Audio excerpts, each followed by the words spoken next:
Pemerintah telah menetapkan pemindahan ibu kota negara ke Kalimantan Timur dengan mengusung konsep Forest City di mana 70% lahan akan diperuntukkan untuk ruang terbuka hijau. Untuk itu, dengan tata bangunan dan tata kelola kawasan IKN yang mengusung konsep Forest City ini, diharapkan pembangunan IKN mendukung ekosistem dan lingkungan hijau.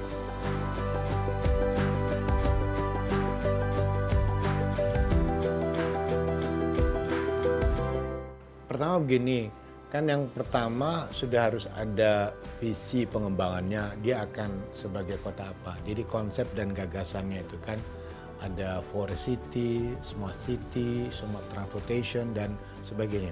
Itu sebagai gagasan. Nah, gagasan itu kan harus diwujudkan dalam konsep perencanaan. Nah, perencanaan sekarang kan desainnya sudah dibuat, kemudian rencana tata ruangnya juga sudah dibuat, bahkan 5 rencana tata ruang RDTR-nya itu sebentar lagi menuju disahkan. Nah, di situ kan terlihat bagaimana peruntukan kegiatan dari IKN dan peruntukan kegiatan lain untuk pendukung kegiatan pusat pemerintahan tersebut. Nah, dari situ nanti akan masuk kepada skenario dalam konteks perencanaan pembangunan pentahapannya. Nah, disinilah yang paling penting adalah bagaimana kota ini sebetulnya harus bisa menyesuaikan dengan kondisi lingkungan. Jadi sebagai Forest City, kota yang memang harmoni dengan lingkungan, itu kan ditetapkan di dalam tata ruangnya itu hampir 70% ruang itu harus merupakan ruang hijau. Otomatis yang terbangun itu ya sekitar 30%. Jadi jangan bayangkan IKN itu seperti Jakarta. Semuanya dibangun, tidak. Jadi kekuatan utama adalah sinergi antara harmoni kawasan yang alami dengan kawasan yang terbangun.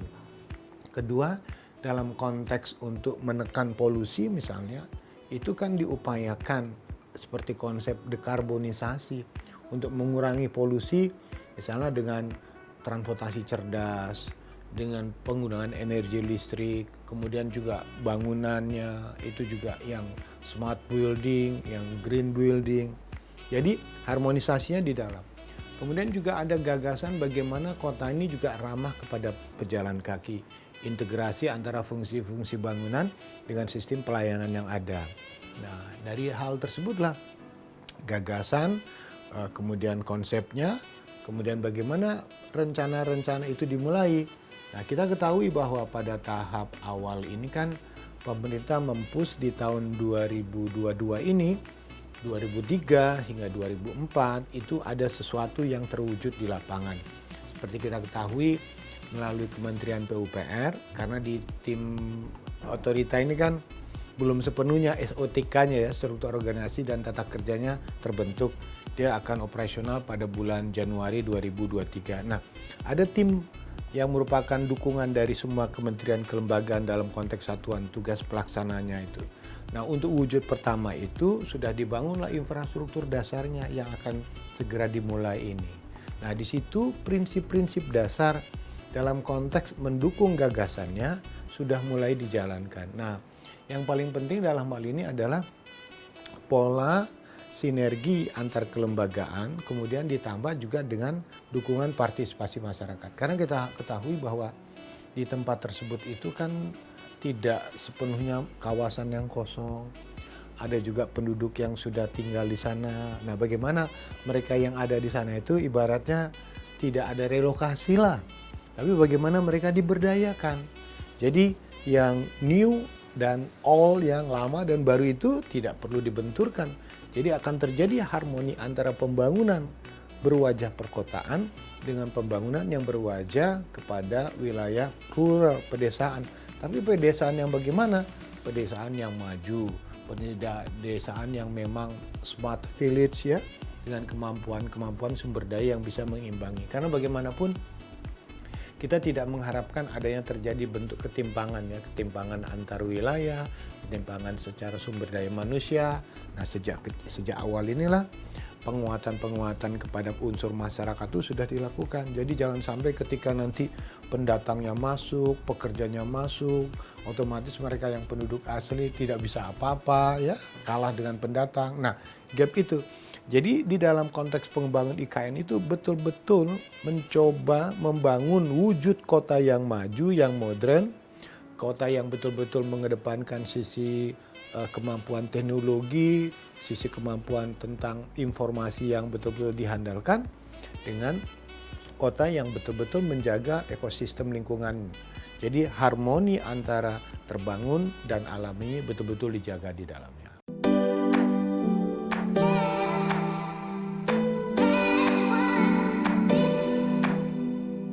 Sebetulnya sejak perencanaan awal ya, penetapan lokasi itu kan sudah memperbandingkan di beberapa daerah, provinsi. Kemudian dipilihlah lokasi di situ.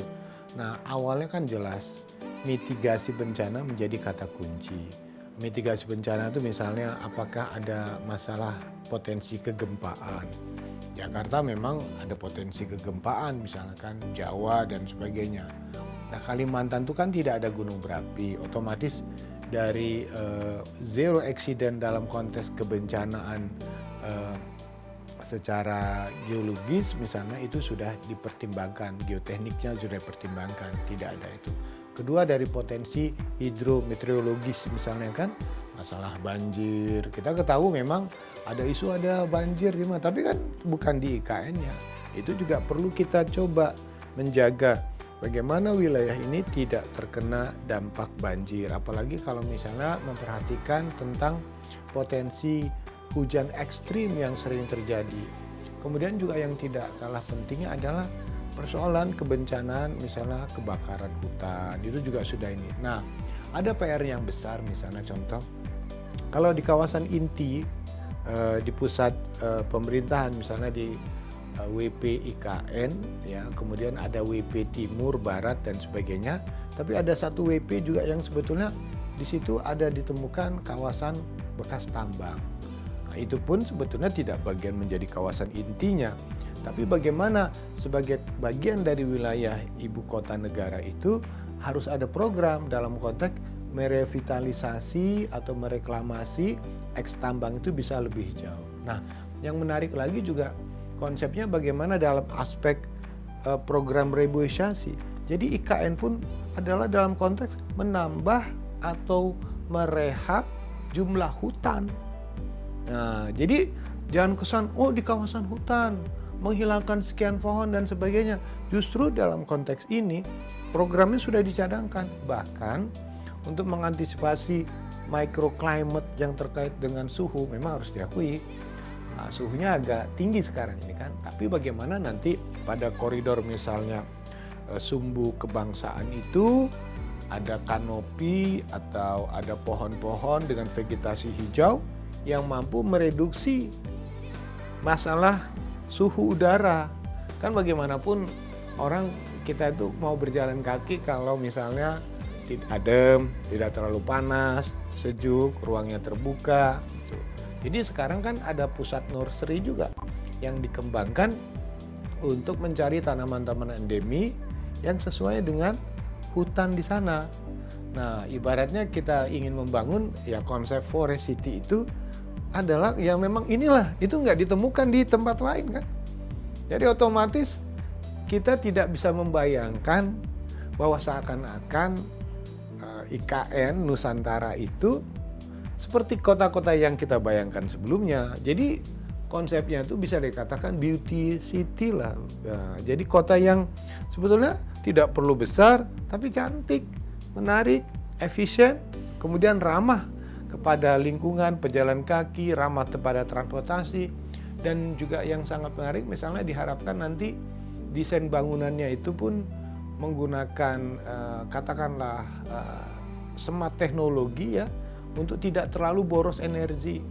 Kita bisa bayangkan kalau misalnya gedungnya transparan, terbuka, orang bekerja, tapi bisa melihat pemandang kiri kiri hutan semua kan, betul-betul sejuk lah begitu. Nah, inilah bagaimana tantangannya dari konsep, desain, gagasan itu terimplementasi dalam wujudnya.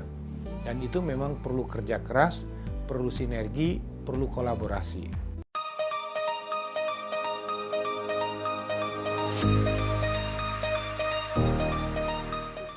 Pertama begini, dalam konteks pembangunan itu memang 20% sumber pembiayaan itu akan bersumber dari APBN, sisanya yang 80%.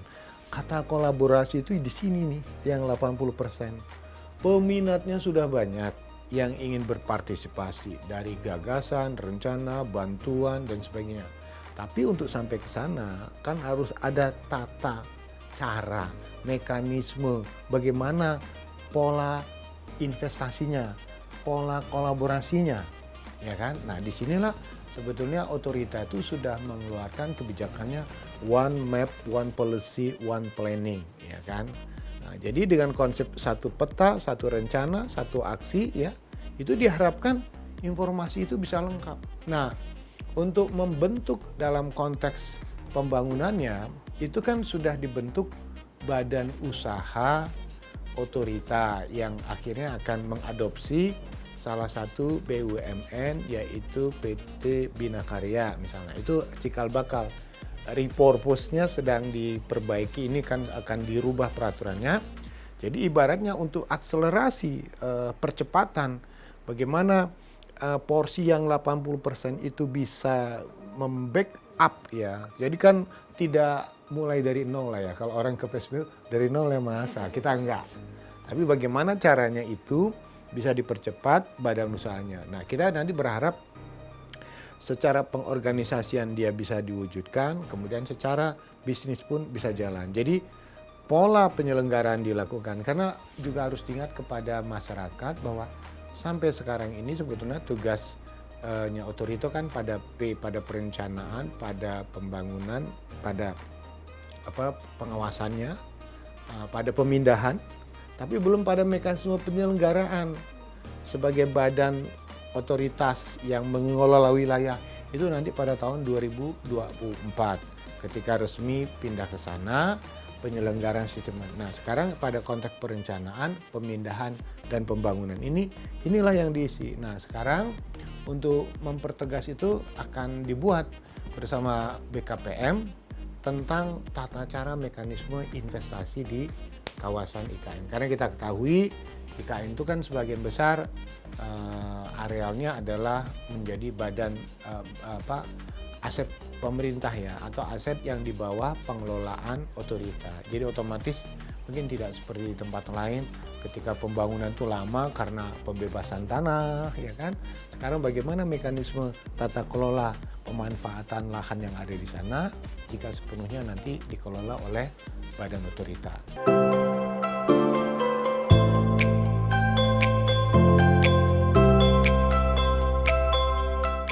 Nah, ya konsepnya begini. Detail dari rencana sudah dibuat, master plan-nya sudah dibuat, RDTR-nya sudah buat. Nanti di dalam konteks pembangunannya bagaimana semua usulan dan pertimbangan itu bisa dipantau, diawasi dan tidak terjadi penyimpangan. Memang ada ide dan gagasan dibentuk tim ahli. Nah, jadi tim ahli perencanaan atau apa? Kalau di Jakarta kita namakan TABG ya. Tim ahli bangunan gedung. Nah, nanti di sana itu adalah sinergi kumpulan dari para ahli-ahli. Jadi usulan-usulan yang masuk baik dari pemerintah maupun dari swasta ini dinilai dulu. Apakah memang syarat dan ketentuannya itu sesuai nggak dengan prinsip-prinsip KPI-nya ya, Key Performance Indicator atau persyaratan yang ditentukan sesuai dengan rencana urban design dari IKN itu sendiri, gedungnya, infrastrukturnya, transportasinya. Nah, kalau kita di Jakarta itu kan adanya TABG, tim ahli bangunan gedung. Ketika ada orang bangunan gedung, itu dilakukan evaluasi penilaian oleh para tim ahli, kemudian tim ahli akan memberikan catatan. Ada ketidaksesuaian, ada yang harus didesain ulang, ada yang harus perbaiki, semua aspek ada di dalamnya. Jadi dari arsitekturnya, ahli perkencanan kotanya, mechanical engineering-nya, ahli infrastrukturnya, strukturnya semua masuk, nanti ditambah dengan aspek pengawasan dan pengendaliannya. Nah, memang dari seluruh aspek itu yang kita cegah adalah bagaimana nanti impact perubahan bentang lahan yang darinya hutan, kemudian ada pembangunan, ada pekerja, pasti ada kite and veil, kemudian ada limbah manusia. Itu jangan sampai mencemari Teluk Balikpapan. Jadi kan hilir dari sistem tata air yang ada itu biasanya ujungnya ada di kawasan Balikpapan, Teluk Balikpapan. Di Teluk Balikpapan itu ada pesut, ada yang ini. Itu kemarin dalam pembahasan tata ruangnya itu sempat menjadi isu-isu yang sensitif. Nah, makanya agar tidak terjadi penyimpangan, tidak terjadi kegagalan dalam pembangunan itu, kalau saya dengar-dengar sih untuk kualitas bangunan itu Kementerian PUPR itu meng-hire expert atau korporasi dari Jepang dan Korea dari luar katanya kan, tentang standar kualitasnya dan sebagainya. Sementara dalam konteks pencegahan impact dampak dari pembangunan itu untuk merusak lingkungan sudah dibuat check dam untuk mengatur supaya limbahnya itu tidak merusak ya ekosistem yang ada. Kemudian juga yang paling tidak kalah pentingnya mekanisme AMDAL-nya pun tetap dijalankan. Jadi semuanya sudah diprotek lah. Jadi jangan sampai ketika pembangunan ini dilakukan kita nanti terjebak kepada persoalan-persoalan ya kata orang CLBK lah, cucian nama belum kering ya. Selalu terisu dengan lingkungan, wah seperti gitu, dan itu tidak boleh sampai menghabiskan energi kita untuk membahas hal-hal yang sebetulnya bisa kita atasi dengan pengetahuan, dengan teknologi, dengan kesungguhan, dan yang paling penting dengan kolaborasi di dalamnya.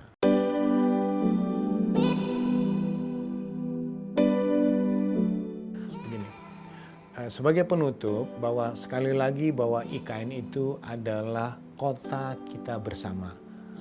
Dia menjadi harapan dan mimpi seluruh bagi warga Indonesia untuk tampil di panggung dunia. Untuk ke sana, maka segala gagasan, ide, komitmen, dan konsistensi kita untuk mewujudkan apa yang direncanakan dengan apa yang dibangun itu harus kita sama-sama dorong, kita pantau, kita berikan semangat dan partisipasi. Kalau ada misalnya kritikan ataupun ada masukan, otorita terbuka dan sampaikan dengan gagasan yang memang memberikan solusi. Kalau kita hanya sekedar mempermasalahkan masalah, itu sudah biasa. Justru yang menarik adalah bagaimana masalah dijawab dengan solusi.